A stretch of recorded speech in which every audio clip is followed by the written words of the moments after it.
World War One. What comes to mind when you hear about World War One? Mud and trench warfare? Maybe also some tanks.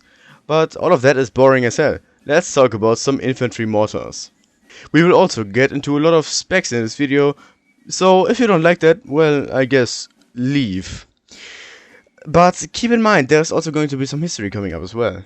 First of all, we have the 7.58 cm Minenwerfer. This little thing is a light mortar made by the German Empire and produced by Rheinmetall in the year of 1909.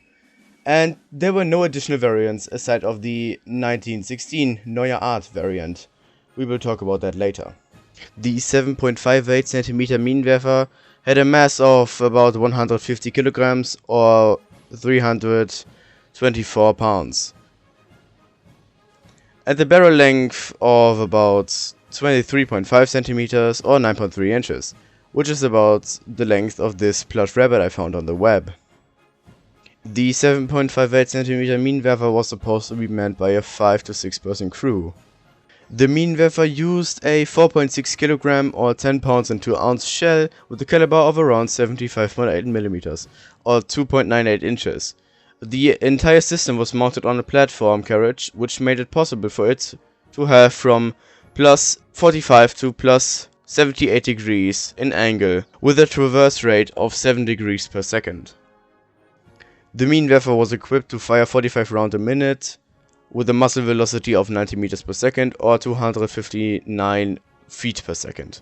An effective firing range of about 300 meters or 330 yards to 1,300 meters or 1,400 yards was possible. Now to some of the history of this weapon. The Russia-Japanese War of 1905 had shown the viability of mortars in war, and this made Germany think, hey, that's kinda neat.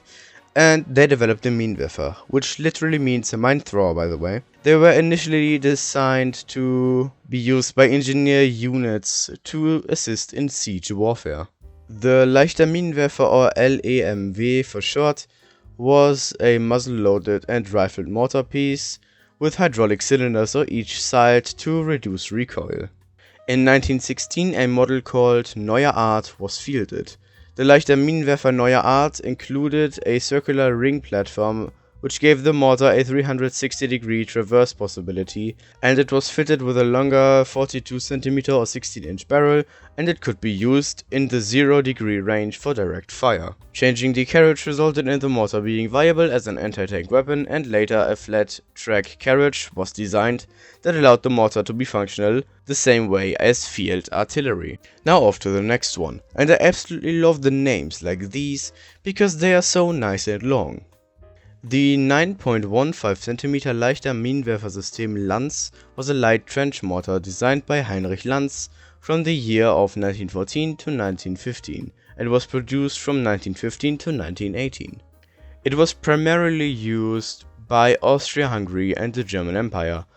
It had a mass of 114 kilograms or 251 pounds and a barrel length of 595 millimeters or 23.4 inches. It fired a 3.5 kilogram shell or 8.4 pounds at a massive caliber of 91.5 millimeter with a maximum fire range of 450 meters or 490 yards. The Lanz 9 cm MW was developed from the 9 cm Leichter Minenwerfer Mauser, which was developed by, guess who? That's right, not Mauser, but Firma Heinrich Lanz and corporations. They made the tube thicker and stronger, which made it possible to just use stronger powder. They also beefed up the breech, and the safety pin was replaced with a screw locking system. The smoothbore breech loading design uses smokeless propellant, and it was chosen by the Austrians as a replacement to the 9 cm Minenwerfer M14. Over 500 were ordered. Now off to the Kleiner Granatenwerfer 16. Or small grenade launcher model 1916. The Granatenwerfer 16 was a small grenade launcher and infantry mortar developed and produced in Germany, and it was in service from 1916 to 1920, and it was used by, get ready for this, the German Empire, the Austro-Hungarian Empire, the Kingdom of Bulgaria, the Ottoman Empire, and even Poland. This little thing was designed by Father Visser, and it was produced by Stock & Co. Bing Brothers, Nürnberg Maschinenhof Alfred Wolf. This thing had a mass of a whopping 40 kilograms or 88 pounds.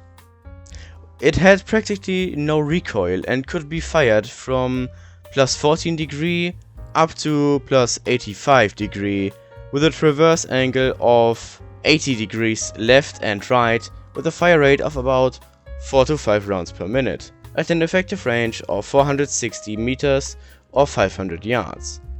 The Granatenwerfer 16 was equipped to fire a variety of grenades, like smoke, high explosive, illumination, and even propaganda grenades, which had small leaflets popping out after exploding. Which I find kinda funny. Like, imagine being a French soldier or something, and you hear the buzzing sound of your grenade flying towards you, and you see it landing right next to you, and you brace yourself for your doom, but it doesn't explode. And you see a leaflet floating about, telling you in various languages to give the German Kaiser all of your money or something. The most common grenade used was a high explosive frag grenade, which weighed 1.8 kilograms or 3 pounds and 15 ounces, with 400 grams or 14 ounces of explosives, and a minimum range of 50 meters or 55 yards and a maximum range of 460 meters and 500 yards. When this grenade explodes, it would fill everything in a 5 meter or 5.5 yards radius with fragments and serious organ damages. And it was pretty good at it, as it was used almost exclusively against infantry. I really hope you liked this video about this topic of World War I, which is pretty rarely talked about. My dear friend Table Says Productions didn't help me at all with this video, but still, check him out, he is a very great guy. Or else a propaganda grenade might fly your way. We will see each other in the next battle.